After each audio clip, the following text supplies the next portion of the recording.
Hey guys, so today you and I are going to talk about mysterious code that nobody knows why it works. So let's get into it.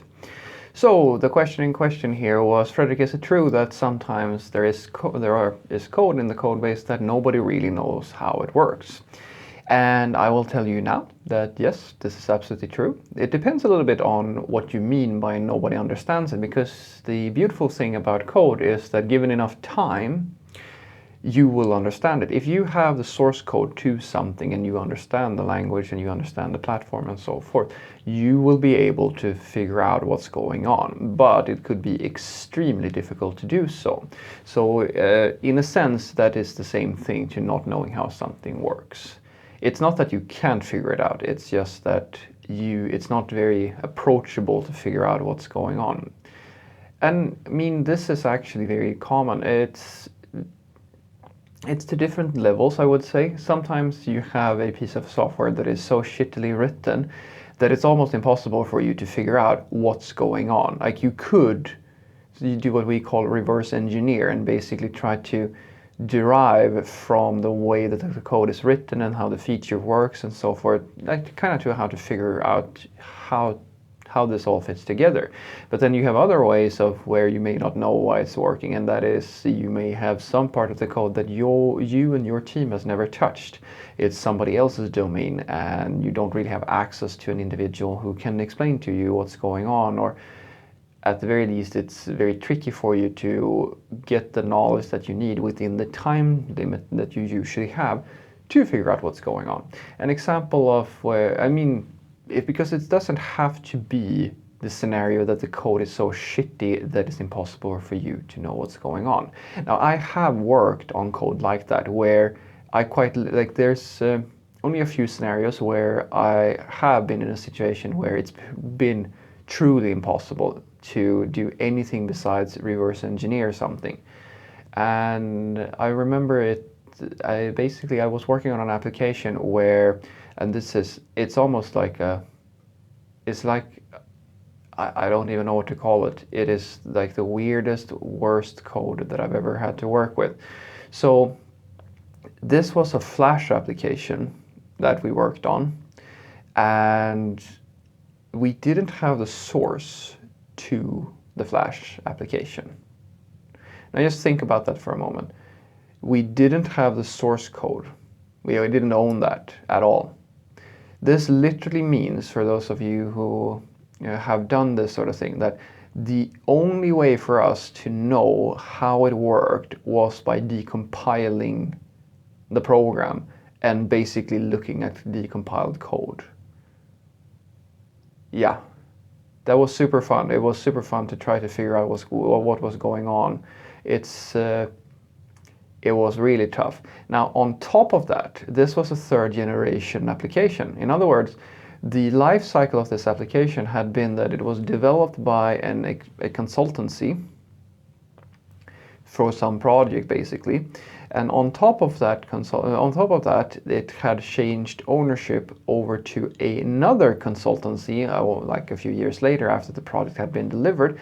They themselves had, on top of the previous company's changes or this previous company's code, written their own things. They didn't have access to any documentation or anything like that. So what they literally had to do in order to comply, and this is where it sucks as something that sucks really, really well or badly, to have to deal with consultants, because what they will do, which is of course the thing that they're going to do because they have a deadline, is to basically just do what any programmer will do in that scenario, and that is to hack it together. They will, and that's exactly what they did. They reversed engineer even further. So we had a set of extremely complicated configurations that had all these abbreviations that nobody really understood what it was, like M2, M3, PTR, like all these abbreviations that didn't make sense to anybody. It was not descriptive at all. And they had basically just added these in order to accommodate a new set of features on top of the old application. And then this project kind of just sat around for quite some time, and then finally it arrives in me and my coworker's lab. And by the time we got it, as you can imagine, it was literally impossible. I mean, these companies weren't around. We couldn't call anybody and ask, okay, what were you thinking when what does this variable mean? Because it's just an abbreviation. We don't know what it stands for. We know that it's a floating point number, and that's about it. But we don't know how it correlates to the rest of the system, because it was basically not just this configuration. Basically, was a two-parter between the Flash application and a backend system that needed to be able to produce these sorts of configurations, right? So this is a scenario. I mean, this does happen, and it's you should be aware of that this happens quite often, especially in older organizations where there is no one at that company that has any fucking clue whatsoever what to do with this code. Now, when this happens, there's not much you can do apart from rewrite. That's about it, really. But nobody wants to talk about rewrites because that costs money, a lot of money, and it's usually also an indicator that somebody has made a mistake somewhere along the line.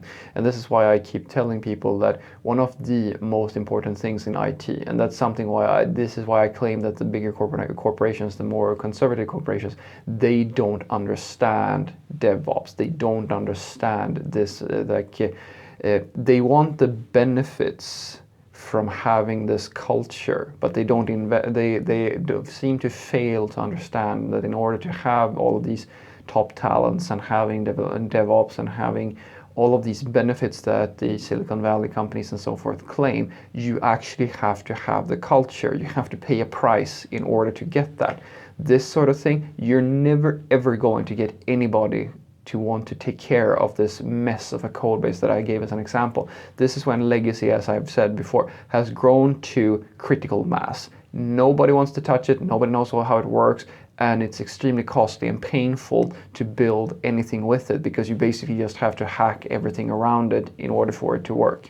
So what I want you to take away from this is that it's absolutely true that in certain situations there is nobody at the company that actually knows how a piece of software works. If you're lucky, you can reverse engineer it, or you can, given enough time, figure out how it works. But if the code is shitty enough, it's almost impossible, especially if these people don't actually work in the company anymore. And these are the things that, if you've ever wondered that, these are the things that